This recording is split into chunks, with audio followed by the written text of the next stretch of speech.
This lecture will cover socio-emotional development in adolescence.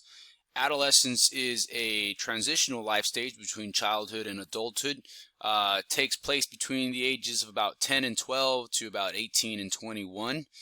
There's a lot of flexibility in this life stage, typically because the start of this life stage is often characterized by the onset of puberty, in which of course that varies quite a bit from human to human, and then the transition into adulthood also varies quite a bit from human to human, and there's a lot of socio-emotional processes associated with that, including things like marriage and moving out of the house and gaining economic independence, and all those things will be discussed in socio-emotional development of early adulthood. But because that can begin as early as 17 or 18 and occur as late as 21 or 22, there's a lot of variability as to when this life stage ends. With regard to socio-emotional development in adolescence, the main topic will be identity development. Then we'll continue with family and peers, how they influence development in adolescence, and then we'll discuss some general problems associated with this life stage. So identity versus identity confusion is a psychosocial crisis theorized by Erik Erikson in his psychosocial theory of personality development. Erik Erikson believed, or at least theorized, that in most Western cultures, adolescents experience a conflict in which they are experimenting with different roles, personalities, experimenting with different interests. They're being heavily influenced by their peers as well as their family and the media as well. And so some of these influences can be conflicting with one another, and that can create some confusion and some tension. The goal is to emerge with a sense of self, some sort of stability to help them carry themselves into adulthood. And yeah, some identities may conflict with one another when you consider things like religion and sexuality and political beliefs. A lot of these things, a lot of these types of identities, they do have some overlap with one another, but there can often be some conflict between them. The video linked here is very helpful in explaining that, or giving an example of how those identities can conflict. So there are many different examples of identity. So gender identity, identifying as male or female, and of course there's a lot of behaviors and attitudes and it's gender roles that are associated with these genders. And so some of us might subscribe heavily with the masculine gender role, and some of us might subscribe heavily to the feminine gender role, and some of us might be a little bit more balanced, but that is certainly a component of who we are. And so when you think of, a teenage girl, for example, who may be conflicted as to whether or not she feels comfortable wearing a dress, that would be an example of conflict, because obviously a dress is associated with traditional feminine gender role. And so although she's female, she may not feel comfortable wearing a dress, or she might prefer wearing, for example, jeans or coveralls. And of course, they may not have any conflict about that. I think that, a lot of this has to do with whether or not the individual feels comfortable with how they are expressing themselves, and of course, how much influence they are receiving from their parents and their friends and the media.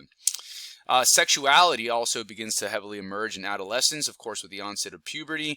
And so sexual curiosity begins to manifest, and some teenagers, I should say, begin to experience or question their sexuality. Some of them may have thoughts of homosexuality or bisexuality, and of course that can create some conflict with their role as a child in the family, as a member of a family or a member of a religious organization. Religious identity in adolescence, it is during this time where many people begin to question their religion. And I say that because in middle childhood and early childhood, oftentimes we kind of just fall in line with the religion of our household. And typically during adolescence, it's when parents begin to start allowing a little bit more freedom of expression with children, and maybe don't require them to attend religious services if it's not something that they're interested in. And of course, there are some children that are being forced into religious services that they don't agree with or they're not comfortable with. And so, of course, this can create some conflict as well. Racial and ethnic identity. So we consider, the awareness of, so for example, someone in early childhood, the age of 4 or 5, do they understand that they are Black, African American, Latino, Hispanic, white, Asian American? Do they have this understanding, or is it something that begins to develop in middle childhood and into adolescence? I think as we become adolescents, we start to become a little bit more knowledgeable about history and racial conflicts, and a lot of that can influence our ethnic identity. So for example, as someone who identifies as Hispanic, and thinking back to my adolescence, I didn't identify very much with Hispanic culture. I didn't speak Spanish. I didn't really enjoy Mexican music, and so I didn't really take a lot of pride, for lack of a better term, with regard to my ethnic identity. And I think it's important to understand that all of these identities are on a spectrum. So for example, going back to religious identity, we might have some people that identify as Christian, for example, but they don't attend any religious services. They don't attend church regularly. On the other hand, we might have someone else who identifies as Christian and they attend religious services 3 or 5 times a week, or they may even have some sort of employment within the religious organization. So obviously for them, their religious identity is a much bigger part of who they are. And so going back to racial and ethnic identity, for some of us, our ethnic culture is just a bigger part of us, a bigger part for us than it is for others.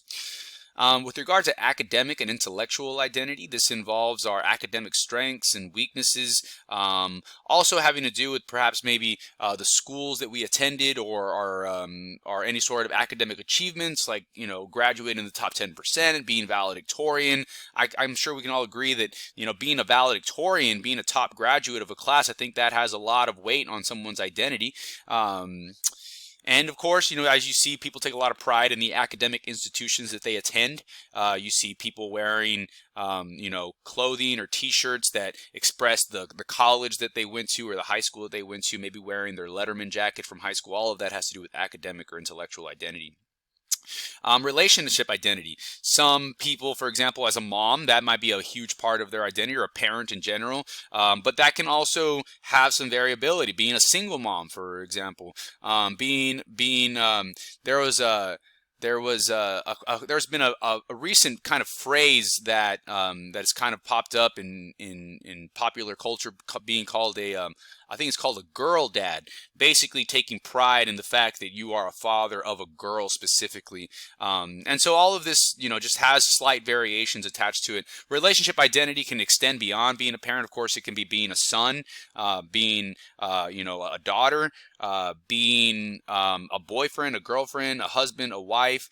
And so, for example, marriage is a big part of our identity for those of us that are married. And so when you become a husband, or when you become a spouse, that can be a big part of who you are. And that might involve changing your last name. National or state identity. Certainly national identity involves patriotism. There's a lot of people who take extreme pride in being a citizen of the United States of America, and there are some people that maybe don't take as much pride in it. I think it's important to understand that, no matter how proud you think you are to be an American, I think there's always going to be someone else who's more proud than you are. So it's a broad spectrum, and I think it's important to keep in mind that just because someone doesn't express their pride by hanging a flag over their house or getting an American flag tattoo, that doesn't mean that they don't identify as an American. That doesn't mean that they're not proud or happy to be an American. They just aren't, going out of their way to express it, and that's just not a major part of their identity. Some people might be more concerned with their relationship identities or their religious identity. State identity, living in Texas, you see a lot of Texan pride. I think I even see some people, I don't think it's a stretch to say that some people take more pride in being a Texan than they do in taking pride of being a citizen of the United States of America. Athletic identity, you think of people who have made a career in a particular sport, like baseball or basketball. For them, that's just a huge part of who they are. Maybe being a yoga instructor, for example, I could see how that would fit into athletic identity.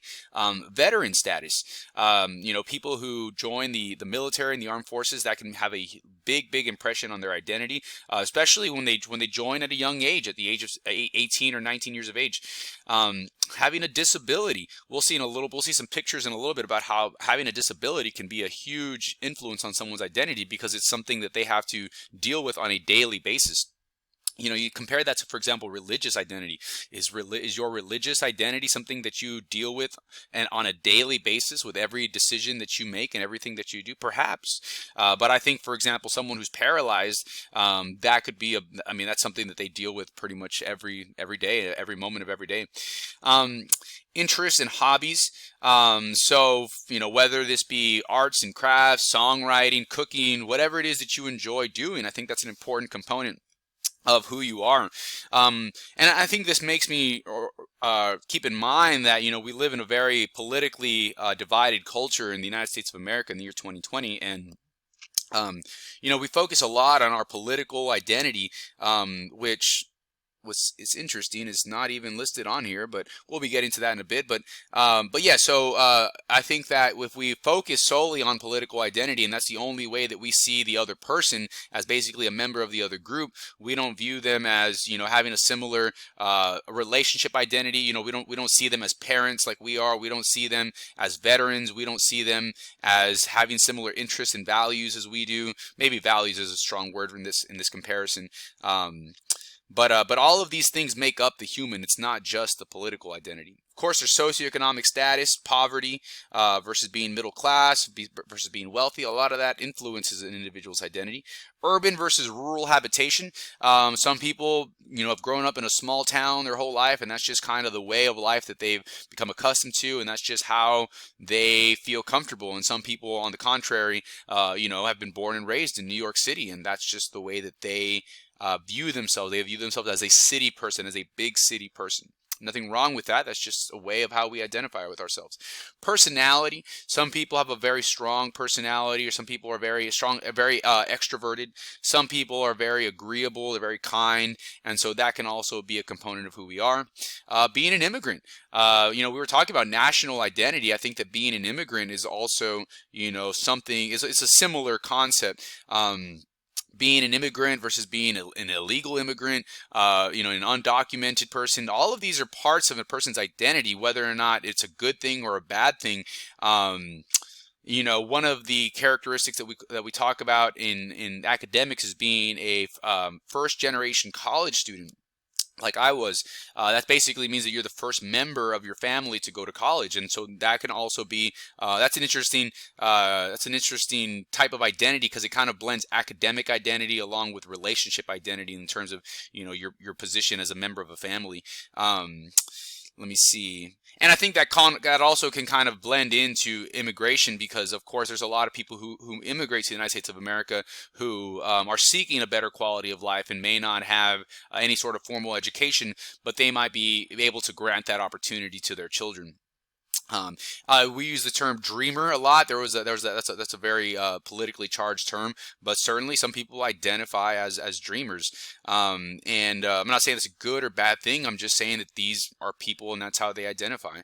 And then we have occupational identity, which I think is a major part of who we are. At least for me, you know, being a psychology instructor, it's a big part of who I am. Whether you're a teacher, a doctor, a lawyer, a dentist, I think who we are, our occupation, you know, if it's something that we do 40 hours out of the week, I think that's a significant part of who we are.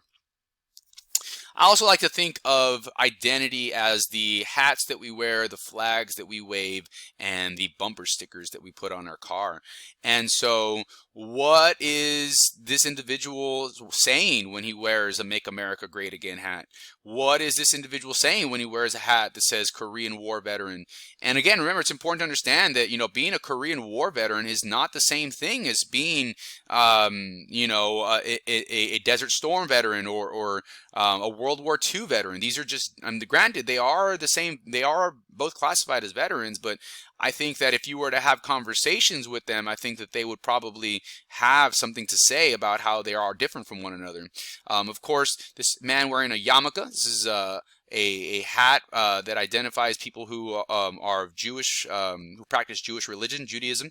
We have the LGBTQ flag.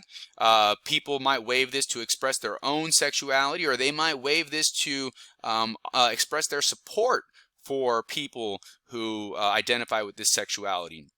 We have this blue line American flag. People might wave this to express their support for police officers, or they might wave that to express that they are, that they are a member of the police department. We have the Confederate flag here, very controversial flag. People wave this for many reasons, I'm sure. Some people might wave it under the name of tradition. Some people might wave it under the name of heritage. Of course, it's very controversial because, it was waved during the Civil War era. And of course, that time of our country's history was documented by slavery, or at least the abolishment of slavery. But of course, this isn't necessarily a history class. It's just, and the thing about it is that you may not have a problem with this flag. You might not be offended by this flag, but are you interested in getting a tattoo of this flag?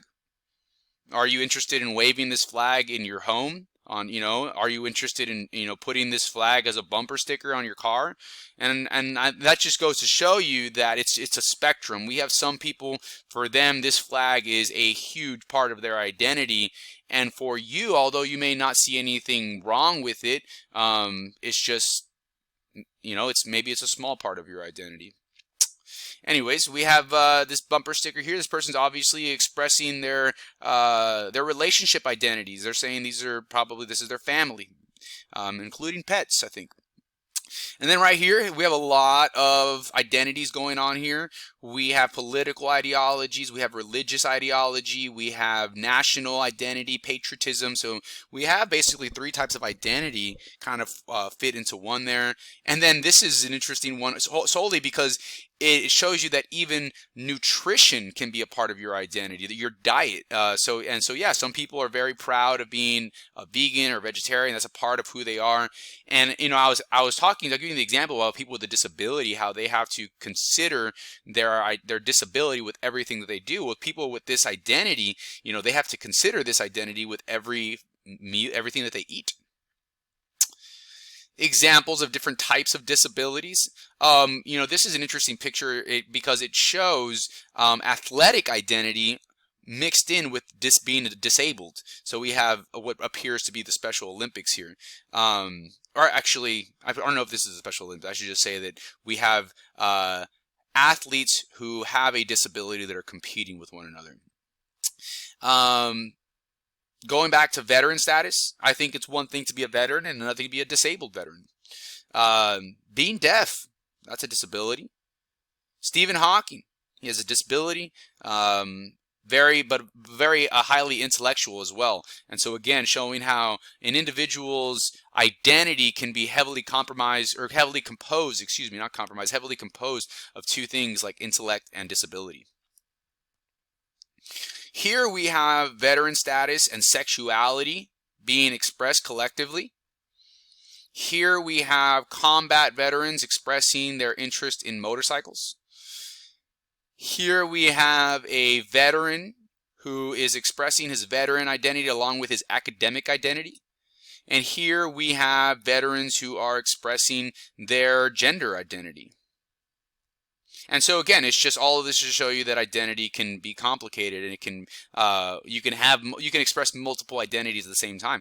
Here we have racial ethnic identity mixed with political identity. Here we have age identity, which is not something that we focus a lot on, but if you think of, for example, someone who's a senior citizen, that might be a big part of their identity. Here we have political identity, basically showing that it's more complicated than you might, assume it to be. Of course, we often associate liberalism with being anti-gun or anti-Second Amendment, but is that necessarily true for all people who identify with liberalism? And then here we have political identity and gender being expressed collectively. Here we have racial and ethnic identity, basically white supremacy, as well as patriotism. It's important to understand that these white supremacists are waving American flags, and so when you hear the term white nationalism, this is what we're looking at here. We're looking at people who believe that America was founded by white people and should be basically, and that white people should be the majority. I saw an interview recently, of a white supremacist. They're very concerned. That individual was very concerned about the idea of, with the increase of immigration, eventually, white Americans will not be the majority ethnic group, and that's something that they're concerned about because at least that individual is very concerned about being a minority. And here we have some more of that. Here we have white supremacism with the Ku Klux Klan flag standing next to the Confederate flag. So it seems like they might kind of identify with each other. And here we have some more of that. Interesting enough, here on this other picture, there's also a gender component. As you can see, all of these individuals are male, and so they have a Nazi flag. They have a Confederate flag as well. They have, I believe, what's a "Don't Tread on Me" flag there, so kind of some libertarian values. But they are all white males, it seems, and so that's something that is just worth noting. Because again, I think another thing about identities is that it also is influenced by the groups that we're members of. Here we have some more examples of how politics and ethnicity and gender and religion can all be, I guess, intertwined and can be combined to be expressed. These are just some news lines that basically offer more insight as to different types of identity. For example, being a cancer survivor, being a member of a Catholic church, being Colombian, that's kind of a national identity. Being an educator, so something that I identify with. And so me as an educator, as a teacher, when I read a headline like this, 35,000 Colombian teachers march to occupy Bogota, demanding support for education, as an educator, I kind of identify with these people. And it's, I don't know exactly what it is that they are demanding, but at the end of the day, I'm a teacher and they're a teacher. And so it's almost kind of like supporting someone in your group, even though you've never met them before. Being a police officer, all of these are examples. Being a breast cancer survivor, I mentioned that. Not just being a father or a parent, but also being the father of a parent of a child who was taken, in a school shooting. That is a very specific type of identity. So identity can be very complex. It can be very heavy, but again, it can also be very simple. It can be, my favorite food is pizza, and I love I'm very proud to be from Texas. Like, it can be that simple. Now we have rites of passage. These are experiences that signify or support the transition into adulthood. Voting, for example, obviously, we don't allow in our country people under the age of 18 to vote. And so voting at the age of 18 for many people is a major rite of passage, kind of signifies the end of childhood and the beginning of adulthood. Having an alcoholic beverage or smoking a cigarette or doing some sort of drug, oftentimes those behaviors are typically not associated with childhood. And so therefore, those behaviors typically signify some sort of transition into adulthood. First date or sexual encounter, first communion in a religious service, all of these have to do with the transition into adulthood. All right, let's go ahead and move on to family and peers. So research shows that parents should serve as attachment figures and support systems. What does that mean? Well, adolescence can be a very emotionally challenging and stressful and confusing time, and so parents who offer support and serve as attachment figures and role models, we see that these children have basically a coping resource to help them get through this challenging time.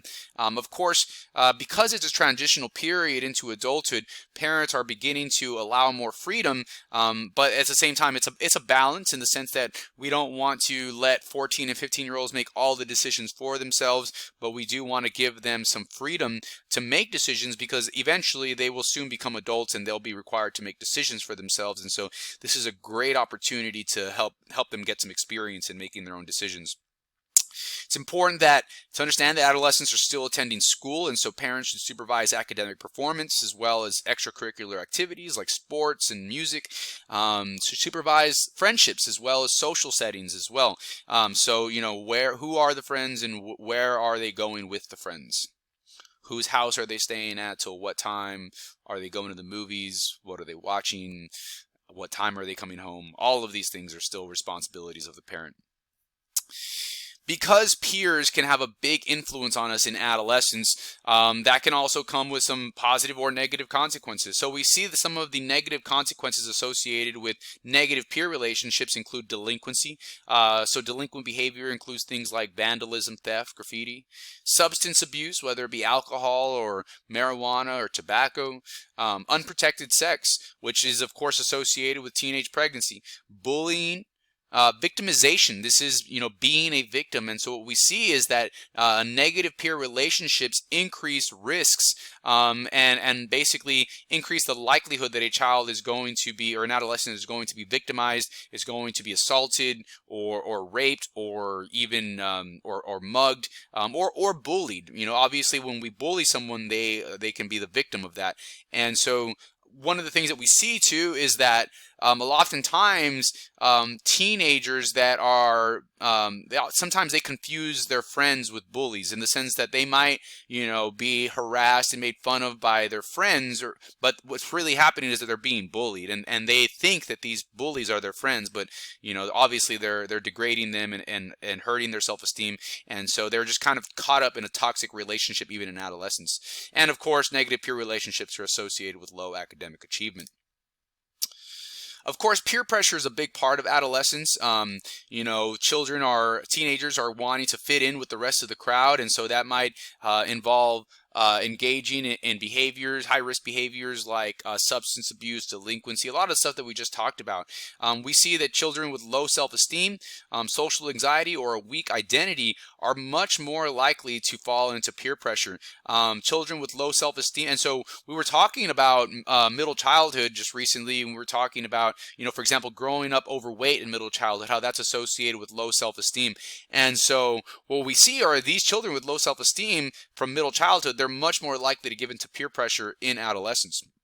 We were talking about parenting styles and how authoritarian parenting styles associated with anxiety. And so these children who are, developing anxiety issues in middle childhood, they're much more likely to give into peer pressure in adolescence. And then weak identity. I think that if a child is, a child or an adolescent is given the opportunity and is encouraged to be who they are and who they want to be, then they won't feel the need necessarily to give in to the pressure to be like other people, because they'll have a strong sense of who they are. What is considered normal dating or romance in adolescence? We see that romantic attraction does begin at the early stages of adolescence, and then short relationships and group dating occur somewhere around the ages of 14 to 16. But around 16, 17, and 18, what we see is really, really strong emotional bonds starting to take place, and some of these relationships can last years. They can lead to engagement and marriage and even divorce, and that's one of the things that we're going to be talking about as we enter early adulthood and middle adulthood. With regard to juvenile delinquency, what we see is that when we look at the juvenile delinquent population, we see that it is disproportionately male. We see that it is disproportionately made up of minorities, Hispanics and African Americans more specifically.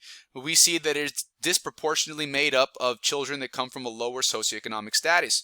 So when we talk about young, poor, minority boys, these are high-risk candidates for juvenile delinquency.